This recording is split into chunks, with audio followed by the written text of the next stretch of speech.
अमेरिकी राष्ट्रपति चुनाव के लिए वोटों की गिनती जारी। अब तक 28 राज्यों के नतीजे घोषित। 19 राज्यों में ट्रंप की रिपब्लिकन पार्टी जीती। 9 राज्यों में कमला हैरिस की जीत। डेमोक्रेटिक कमला हैरिस और रिपब्लिकन डोनाल्ड ट्रंप के बीच कड़ा मुकाबला। फिलहाल शुरुआती रुझानों में ट्रंप आगे। शुरुआती रुझानों में ट्रंप की रिपब्लिकन पार्टी को बढ़त करीब 198 सीटों पर। ट्रंप को बढ़त 99 सीटों पर। कमला हैरिस आगे।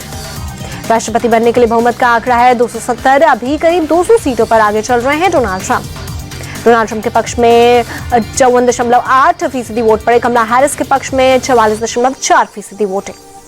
वेस्ट वर्जीनिया में डोनाल्ड ट्रंप की पार्टी जीती। ट्रंप के खाते में वेस्ट वर्जीनिया के 4 इलेक्टोरल वोट जुड़े।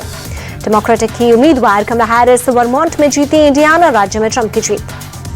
संसद के दोनों सदनों हाउस ऑफ रिप्रेजेंटेटिव और सीनेट में भी डोनाल्ड ट्रंप की रिपब्लिकन पार्टी को बढ़त। हाउस ऑफ रिप्रेजेंटेटिव में रिपब्लिकन पार्टी की 49, डेमोक्रेटिक की 28 सीटों पर जीत।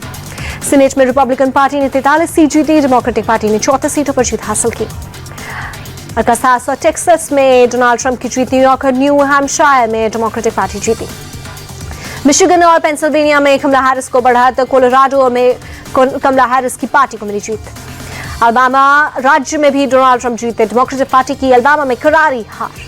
नॉर्थ डकोटा राज्य में ट्रंप की बड़ी जीत। ओहायो में राज्य में भी रिपब्लिकन पार्टी को मिली जीत। मैरीलैंड में डेमोक्रेटिक पार्टी में जीत हासिल की। वर्मोंट में भी कमला हैरिस की पार्टी जीती। टेनेसी में रिपब्लिकन पार्टी की बड़ी जीत। मिसिसिपी में भी डोनाल्ड ट्रंप जीते। केंटकी राज्य में रिपब्लिकन पार्टी की जीत। साउथ कैरोलिना में भी ट्रंप जीते। नेब्रास्का राज्य में भी ट्रंप जीते। व्योमिंग में रिपब्लिकन पार्टी को मिली सफलता। बड़े अंतर से जीत दर्ज की। फ्लोरिडा में डोनाल्ड ट्रंप की रिपब्लिकन पार्टी की जीत। 2020 के चुनाव में डेमोक्रेटिक पार्टी की हुई थी जीत।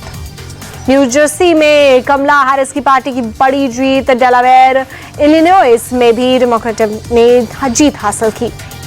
ट्रंप की कमला हैरिस पर बढ़त से जापान और ऑस्ट्रेलिया के शेयर बाजार में मामूली उछाल। जापान में 1.4%, ऑस्ट्रेलिया में 1% की मामूली बढ़ोतरी दर्ज की गई।